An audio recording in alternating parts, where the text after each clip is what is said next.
Hello and welcome, ladies and gentlemen, to a new edition of the Daily Debate. In tonight's show, we will be focusing on the development of the educational sector. Over the past 10 years, we will see what sort of development did we actually achieve and what can we build on. But before we start discussing the educational sector tonight, let's check out the main story making the news today. We'll start off with President Abdel Fattah al-Sisi, who arrived at the Jordanian capital Amman today. In his visit, President al-Sisi held talks with Jordan's King Abdullah II, during which the two leaders discussed several regional issues and international developments. The two leaders hailed their countries' historical and bilateral relations, stressing the keenness on boosting them in all fields. The meeting focused on the deteriorating situation in Gaza, where President al-Sisi and King Abdullah stressed the importance of reaching an immediate ceasefire, as well as facilitating access of more humanitarian aid into the Gaza Strip. They also warned that any military operation in Rafah would result with more catastrophic outcomes. Both leaders expressed their rejection of forced displacement of Palestinians, stressing the importance of bidding the two-state solutions with a Palestinian sovereign state in East Jerusalem as its capital.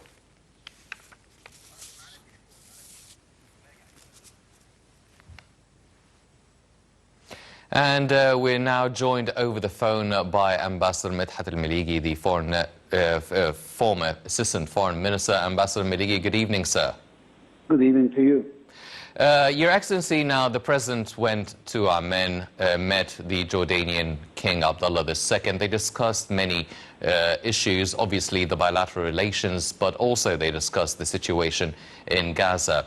It seems that an operation or an incursion on the southern Gaza city of Rafah is on the table. What sort of scenario can a cooperation between both countries have in dealing with such an incident, really?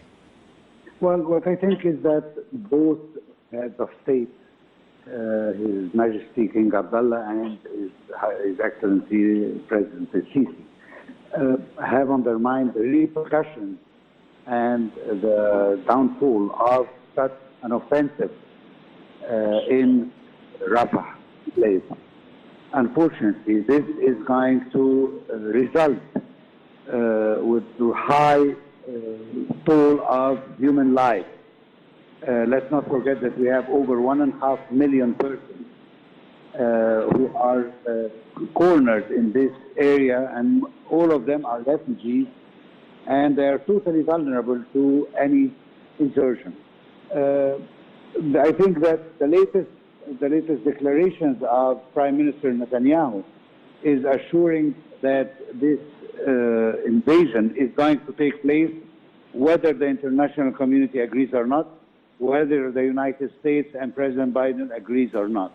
And this is the dangerous thing, which is that even though that the whole international community is not in favor of such an invasion because they know what is going to be the death toll of such an operation, but the Prime Minister Netanyahu and his extreme right-wing government insist that the only solution to free the hostages is to invade Rafah and end totally the presence of Hamas in this area. That is true anyway. So the idea is that we have to get and to be prepared as the closest Arab countries to the Palestinian borders about such an operation. I wouldn't be surprised that also there would be an operation also in the West Bank to ease the pressure on Gaza, but at the same time it is going to result with extremely severe and high price when it comes to human life. Your Excellency, now everybody understands the kind of danger the operation in Rafah could result in, the displacement of Palestinians towards our borders, but what kind of danger as well does it pose towards Jordan? What kind of challenges does Jordan face in comparison to what Egypt is facing? Well, I think the situation is quite similar, although it's not as severe as the severity of the situation in Gaza with the high number of refugees in Rafah area. But the danger is there because we know that the Israeli plan, or let's say illusion or dream, is to forcibly displace the Palestinians outside their territory. And as we all know, it didn't happen since 1948, and there is no reason that this will not be repeated now, that whoever gets out will never be able to get back again. Most of the residents of Gaza are refugees from 1948, and all of them are now cornered in one tiny area in southern Gaza, which is Rafah. And if this continuation of the Israeli aggression, there is no way but the sea or the Egyptian border, which is not permissible actually from the side of Egypt. President Sisi have declared it several times, and the whole Egyptian nation have accepted this, not just for the security of our own borders, which is a legitimate thing to think about, but also and foremost because we do not agree of the liquidation of the Palestinian cause because of the Israeli illusions to liquidate the Palestinian cause in favor of having one state, only Jewish state in the area. Mr. Ambassador, now the UN Security Council resolution is about more or less a week old now. How binding is it really, and why is it not being implemented or taken as seriously as everybody wants it to be taken? Well, because we have 2 points of view, actually.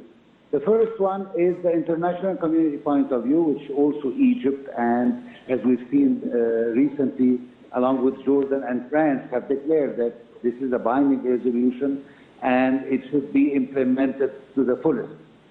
But unfortunately, at the same session when the United Nations Security Council adopted this decision, the United States representative, permanent representative to the Security Council, came up with a non-understandable issue, which is that it's non-binding, allowing Israel to declare that it will not abide by a non-binding resolution, although the United States said that it should be implemented. But who can force a country to implement a United Nations resolution that is non-binding? At the end of the day, the responsibility of not implementing this decision or this resolution is the United States, that gave Israel the opportunity to evade from the necessity of implementing such binding resolution. Yes. Unfortunately, the United States lately, because of the international pressure and because of its isolation from the rest of the world, is giving very mixed messages and very confusing messages, actually. I mean, this is the first time to hear about the Security Council resolution that is non-binding. We've never heard this before. On the contrary, it has always been binding to all countries that it touches, and actually the United States several times have vetoed other resolutions because they are binding, even though that they are based on the 6th chapter and not the 7th chapter of the United Nations Charter. So unfortunately, the United States have given this mixed decision to allow Israel, although that there is a Security Council resolution, not to abide by it simply because it's non-binding. Ambassador Medhat Meligy, former Assistant Foreign Minister, thank you very much, Your Excellency, for joining us. Now, ladies and gentlemen, that was the main story making the news today, but now focusing our attention on tonight's topic, the achievements within the educational sector over the past 10 years. Let's check out this report and we'll be right back.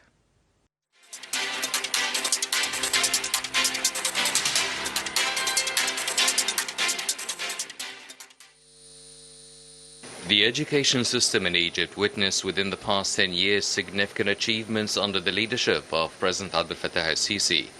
President Abdel Fattah el-Sisi prioritizes educational role in Egypt's development in an attempt to solve the chronic educational problems and pay attention to the development of the Egyptian personality. The initial steps of developing education were by establishing the Egyptian Knowledge Bank, which is the biggest electronic library in the world, and making it available for the citizens for free. The plan of developing the Egyptian educational system started by changing the current educational system from memorizing to learning, as about 2,500 electronic schools were established to fit in the new system. President el-Sisi also directed to maintain intensive work to enhance the quality, efficiency and competitiveness of university education and link it to the labor market and development needs. The President also instructed to support the existing and new initiatives in the field of higher education to achieve Egypt's goal to upgrade the educational system and encourage scientific research. Egypt advanced in the global rankings for the quality of education in 2022 and came in third place in the Arab world, according to the US News Global classification, jumping from 39th place in 2021 to 37th place in 2022 among 85 countries in the world.